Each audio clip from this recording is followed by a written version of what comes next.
What is up, everybody?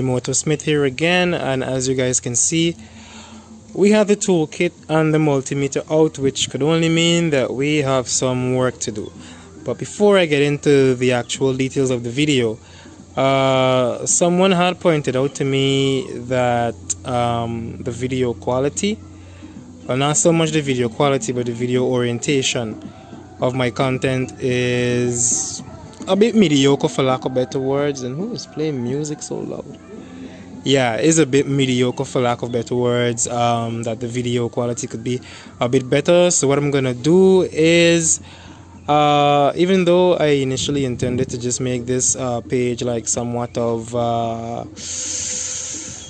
not really a vlog, but kind of like a passion thing, I do understand that I have a bit of a subscriber base, and I should pay a level of respect to the fact that you guys tune in to watch the videos, and the least you want is some decent video quality. So I'm going to be doing videos in the panoramic as it is right now, so that's going to offer a bit of a better viewing experience for you guys, and I'm going to try as best to make these videos as professionally as I possibly can. Just bear in mind that I'm using a smartphone, so it's not like I'm using a high grade film camera as far as the video quality is concerned. But at least this chicken every time, yeah, but at least where the angles and the clips are concerned, I'm gonna do my best to ensure that they're the best view quality for you guys. I don't really know what camera terms I could use, but anyway, so yeah, do look forward to having better, more YouTube relatable videos. I would say the video format going in the horizontal from now on, and this is just the first one I'm gonna be doing to some degree professionally as possible. Now, as you guys might or might not remember, in the previous video where I recently installed the new battery, I did notice a check engine light, to which I said that because it's been on for a while, I guess that it's not really that big of a deal. I do not like the engine light being on, but it's been on for a while, so I guess it's okay. But then I got my my code reader, and I plugged it up to the bike, and I did a basic scan of the engine, and it turns out that it's not actually a simple check engine light like I thought. It's actually something that's mildly serious, I would say. So as you guys saw, the scan did show that there was a manufacturer error, P1105. I did some research into that, and as it turns out, that is associated with the MAP. So the MAP sensor is the manifold absolute pressure sensor, and basically what this sensor does is it monitors the air intake and feeds that information to the computer box or the ECU to tell it, okay, whether the fuel needs to have a bit more gas or a bit less gas. It basically rationalizes the air to fuel mixture depending on the load of the bike, the speed of the bike, and you get the idea. So basically it's like the sensor that governs how much air fuel mixture, or the ratio of air fuel mixture that the bike is supposed to be using. Now on a normal sensor like these, I would suppose that it's not that big of a deal, but as it turns out, with the MAP sensor, it's actually quite a big deal. Some of the symptoms and issues that are associated with the MAP sensor include fuel mixing a bit rich. So you might notice that whilst you're riding, you can or like when you're idling, possibly you will have like a relatively strong mixture, or it could be mixing your fuel a bit too lean, meaning there's not enough gas in it. And the kind of like effects that would have on your bike is that it would like either cause high fuel consumption, or it can cause a bit of strain on your engine. And I've also read that in some extreme cases it can actually cause detonation, so you actually also risk your bike exploding from this sensor not being able to feed the proper information to your motorcycle ECU. So basically, with this bit of acquired knowledge, I'm about to use my multimeter to test my map sensor to determine what exactly is going on with it, why exactly the check engine light is on, and see if we could actually rectify this issue or if we're just going to have to get a whole new map sensor altogether. So now I'm going to remove the tank of the bike. I might just prop it up just so I can get to the map sensor, and then I'm going to see how best I can perform this test. Alright, so we got the tank off. I was hoping to just prop it up, but as it turns out, the MAP sensor would have been at a bit of difficulty to reach had I done that, and also I had a full tank of gas as well, so propping it up would have just probably made it liable to just lose all the gas altogether. Just a bit of a disclaimer: if you happen to have a Daytona 675 and you're considering taking the tank off for any reason, please be mindful that if you do, when you decide to set it down, like I have here, the fuel receptacle for the fuel hose leading from the tank, which is this that you can see right here, this is very, like this is liable to break very easily. So whenever setting it down, you don't want to set the tank down like exactly on it, especially if your tank is full of gas, because if this breaks, there's a very high chance that you won't be able to replace it. You might just need to replace your entire tank. So just a little side note for you guys, just be careful when you're setting down the tank, because it could break this little receptacle right here. Alright, so we are back in the belly of this beautiful beast, and this is actually what the map sensor looks like on my bike. It might look a bit different on yours, but this is the guy. This is the guy right here. So point to note, there are 3 wires that are connected to the map sensor, and we're going to be testing each of them against the earth or the ground, whatever you want to call it. We're going to be testing them individually, and we should see some predetermined readings, and based on those predetermined readings is whether we'll know if the fault is with the map sensor of itself or if the bike has another fault somewhere else. Alright guys, so interestingly enough, this video might actually end up being a bit shorter than it was expected. I might not even have to end up testing the map sensor altogether, because as I was just pointing out the map sensor to you guys, I noticed that one of these hoses is actually disconnected. I don't know if you guys can see it, but it's this one right here. See that? This little hose tip right here. See if I can zoom in a bit. Yeah, this little hose tip, I'm guessing it's supposed to connect to this hose right here, but it's not.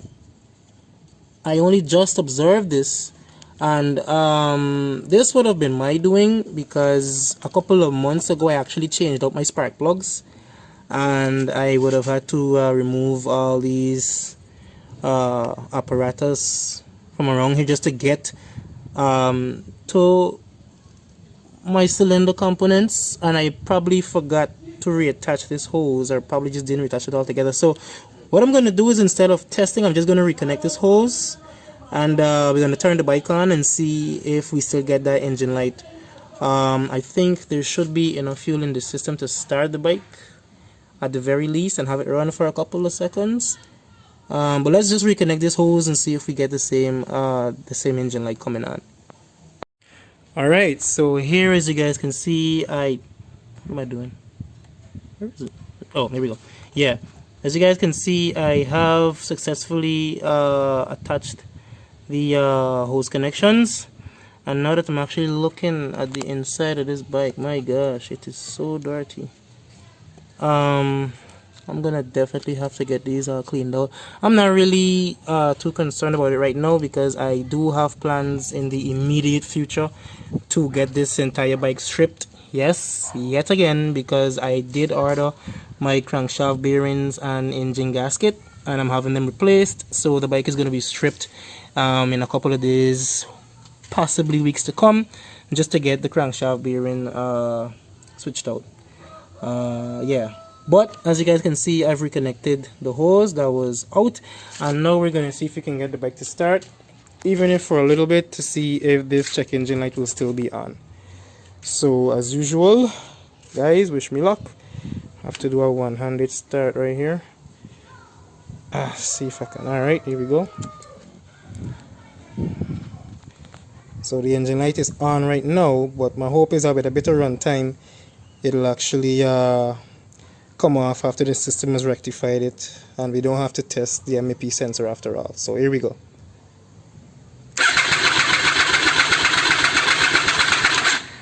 Okay, I guess we got no gas. I'm going to put the tank back on and we're going to try again.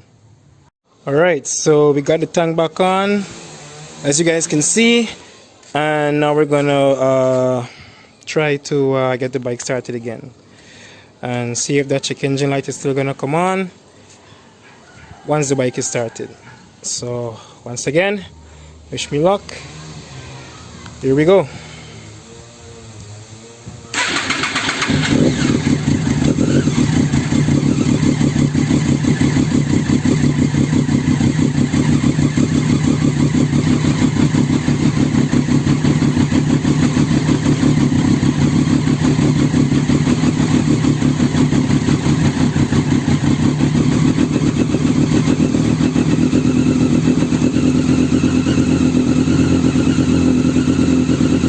So actually one of the symptoms that were described in the malfunctioning MAP sensor, I'm actually getting a very vivid symptom actually.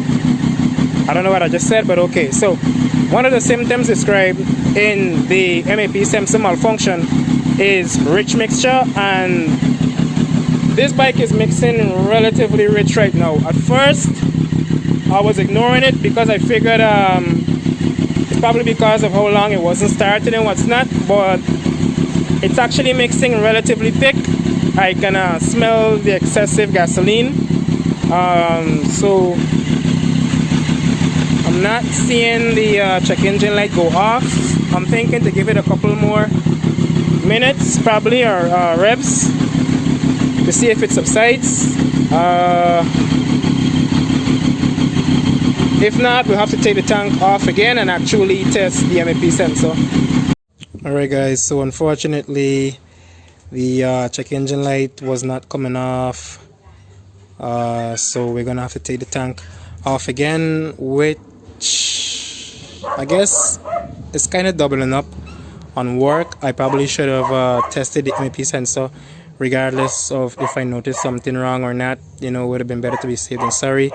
I guess I kind of got caught up in the moment, being able to finish it up without actually doing anything else. Never the way to go, so I'm going to get the tank off again, which is going to be a shitload of work, and actually testing the sensor.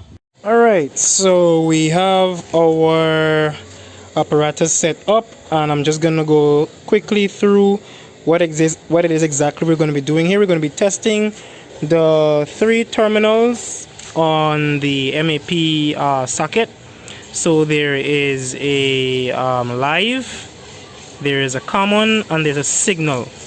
Alright, and I believe the order is live, common, sorry, I believe the order is live, common in the middle, and signal at the end. So the live has a for the most part, at least for this bike, it has a standard of around 5 volts. That is the standard, 5 volts. So we should be seeing 5 volts once we test this terminal. The common is supposed to be less than 0.1 volts.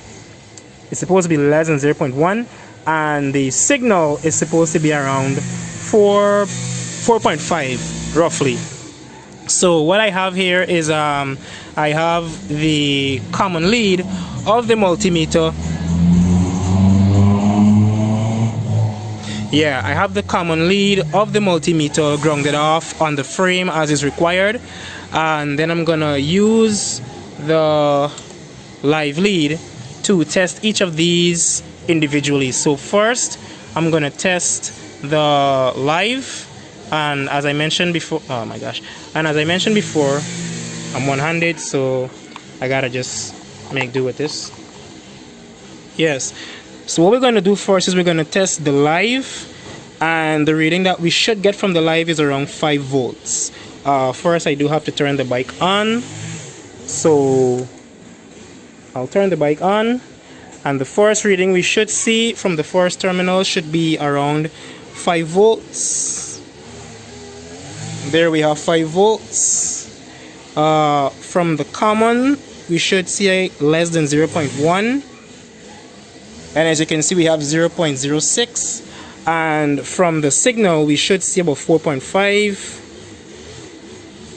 Here we have 4.13. I'm not sure if that's okay. I'll have to check with the manufacturer specifications to see if 4.13 is acceptable instead of 4.5.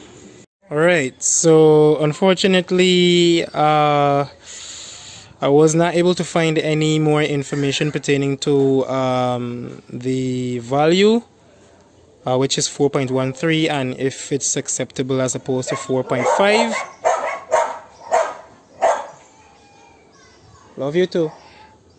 So what I did was I reassembled the MAP sensor, and I reassembled the tank and the seat onto the bike. So what I'm going to do now is take it out for a bit of a spin and see if through riding it around a little bit maybe I can get a bit more air into the system, so maybe it's gonna recalibrate or reset itself, hopefully. And I'm gonna make another video and let you guys know how that went. Alright guys, so we just took the bike for a spin, came back, and sorry to report that the check engine light is still on.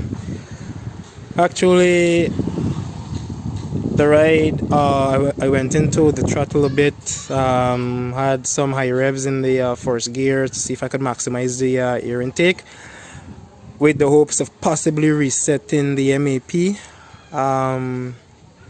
but it did prove futile, and I guess I will have to find some other means or ways of getting this rectified, possibly by doing a bit more in-depth research and probably consulting a professional or an experienced mechanic. Sad to say I didn't actually get to accurately and efficiently correct the issue, and I guess that kind of makes this video a bit null and void, but I do hope that it was a bit insightful and educative.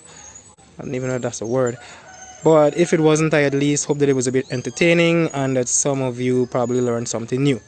As always, thank you guys for tuning into my videos, and I will see you in the next one.